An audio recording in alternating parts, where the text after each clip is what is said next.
नमस्कार प्यारे विद्यार्थियों।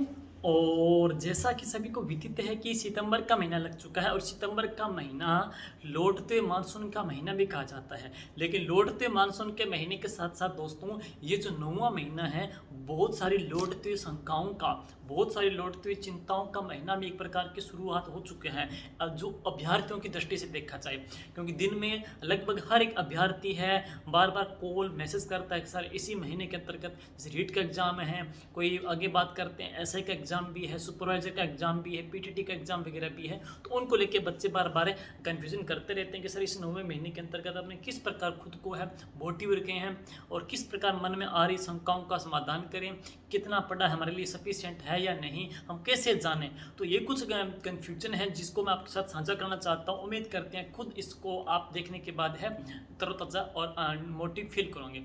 दोस्तों, जैसे कि बात करते हैं कि मैं हर बार कहता हूं कि आप है इस एग्जाम के टाइम के अंतर्गत, लास्ट के टाइम के अंतर्गत, मैं अकेला नहीं, बहुत सारे जो शिक्षकगण लगे हुए हैं वो कहते हैं कि जितना आपने पढ़ा है उसका बार बार रिवाइज कीजिएगा, बार बार रिवाइज कीजिएगा।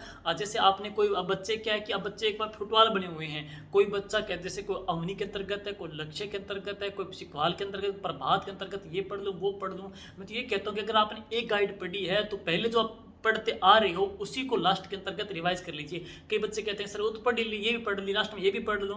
तो ये क्या है कि इन पढ़ने के चक्कर में पीछे वाला आपका है वो कहीं निकल ना जाए। तो लास्ट के टाइम के अंतर्गत जो पीछे आपने जो पढ़ा है उसका आपका रिवाइज होना मस्ट है, उसका रिवाइज होना बहुत जरूरी है। साथ साथ में मॉडल पेपर भी आपका ही लगना चाहिए। अब बात करते हैं, कंपेयर की बात करते हैं। बच्चे कहते हैं सर हम टेस्ट देते हैं तो उनके नंबर ज़्यादा आते हैं, ये आते हैं। दोस्तों, ये जो कंपेयर होती है, जो तुलना होती है ना, तुलना केवल छद्म है, एक प्रकार का बाहरी आवरण है, बाहरी परिवेश है, अंदर जो है वास्तविकता नहीं दिखाती।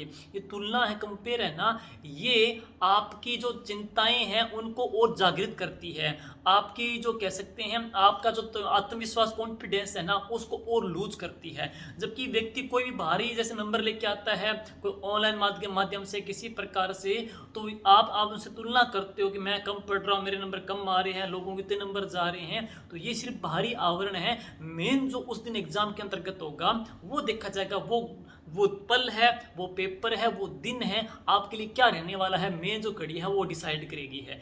लेकिन इंटरनल सिर्फ आपको, आंतरिक सिर्फ आपको मोटिवेशन मिल सकता है। मोटिवेशन है, आत्मविश्वास है, आपका उत्साह है, आपकी जो प्रेरणा है, ये इंटरनल है। ये आप लोगों में जागृत होना चाहिए। लेकिन उल्टा होता क्या है, एग्जाम के अंतर्गत है एक्सटर्नल, यानी कि जो बाहरी जो कह सकते हैं तुलना है, उसके नंबर इतने हुए, वो 15 घंटे पढ़ रहा है, वो 18 घंटे पढ़ रहा है। ये तुलना आप में चिंता की लकीरें और बढ़ाएगी, आपको हतोत्साहित भी करेगी, आपको लक्ष्य से पीछे भी लेके जाएगी है। अब मैं यही कहता हूं कि आपने से कितना पढ़ा हो, आप अपने आप में बहुत विलक्षण हो, आपने जो पढ़ा है वो आपके लिए सफिशिएंट है। आप इस चीज की किसी से तुलना मत कीजिएगा।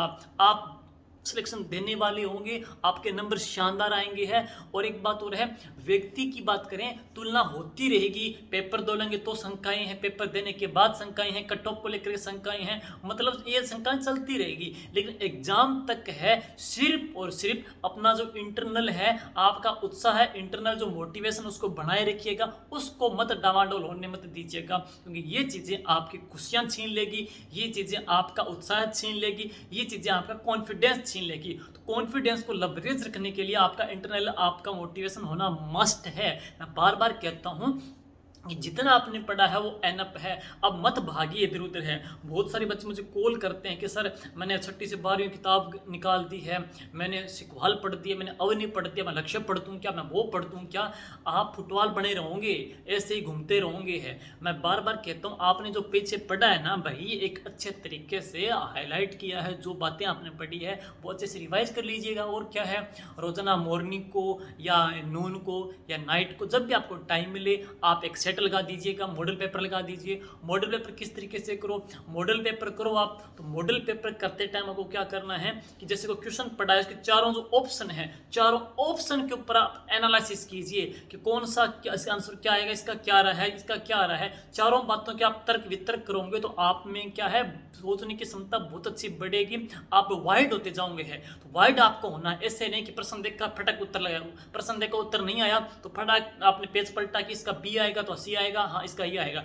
ये कोई पेपर करने का तरीका नहीं है। आप चारों के ऊपर बिल्कुल एनालिसिस कीजिएगा, ऑप्शन के ऊपर है अच्छे से सोच समझिएगा। हाँ, अगर आपको जिस प्रश्न में बिल्कुल डाउट है कि मुझे तो पता ही नहीं, तो आप क्या करेंगे, उसको रेड पेन से राउंड कर दीजिए और या कोई हेजल लगा दीजिए, कोई भी इसको मार्कर दे दीजिए, बाकी नेक्स्ट क्वेश्चन पे चलिएगा।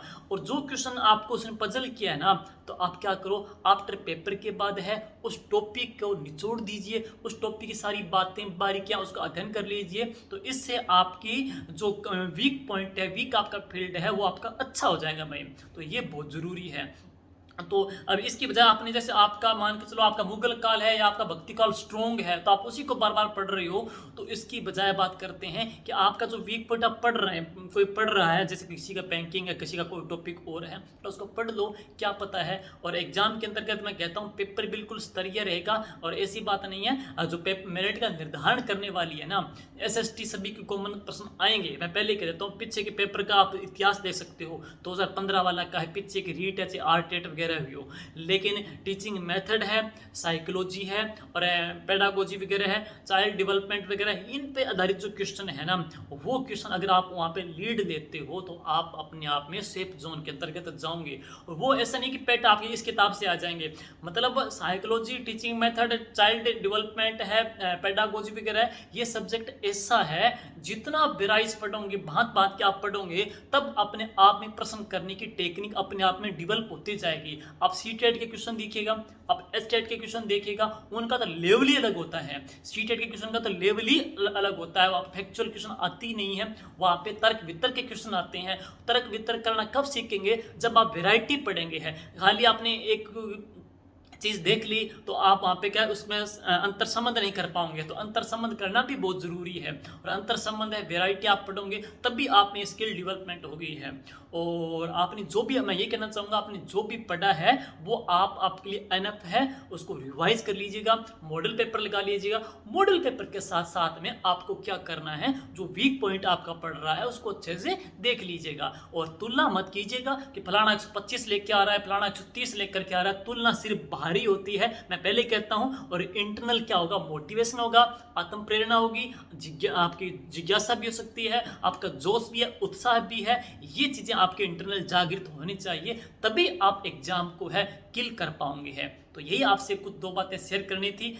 5 मिनट का वीडियो है। कई बच्चे 12 मैसेज करेंगे, सर हम क्या करें, टेंशन हो रही है। टेंशन कुछ ही नहीं है। टेंशन 26 सितंबर को अगर एग्जाम नहीं होता, अगर 2 महीने के बाद में होता तो 2 महीने टेंशन और बढ़ जाएगी। टेंशन का कभी समाधान होता ही नहीं है। जॉब लग जाऊंगी फिर भी टेंशन रहेगी। तो ये चिंताएं चलती रहेगी। आपको अपनी उम्मीदें हैं, अपने माता पिता की जो आशाएं हैं, आपकी जो अपेक्षाएं हैं, उनको आपको निचोड़ करना है, उनका आपको समाधान करना है। वो मैं नहीं करूंगा, ना कोई और टीचर करेगा, वो आप ही करोगे। एग्जाम आप ही दोगे, जॉब आप ही लगोगे, पेपर में आप ही बैठोगे। ये चीजें आपको करनी पड़ेगी दोस्तों। तो ये कुछ बातें आपसे शेयर करनी थी। और बी पॉजिटिव, स्ट्रॉन्ग रहिएगा, मस्त रहिएगा, बिंदास रहिएगा।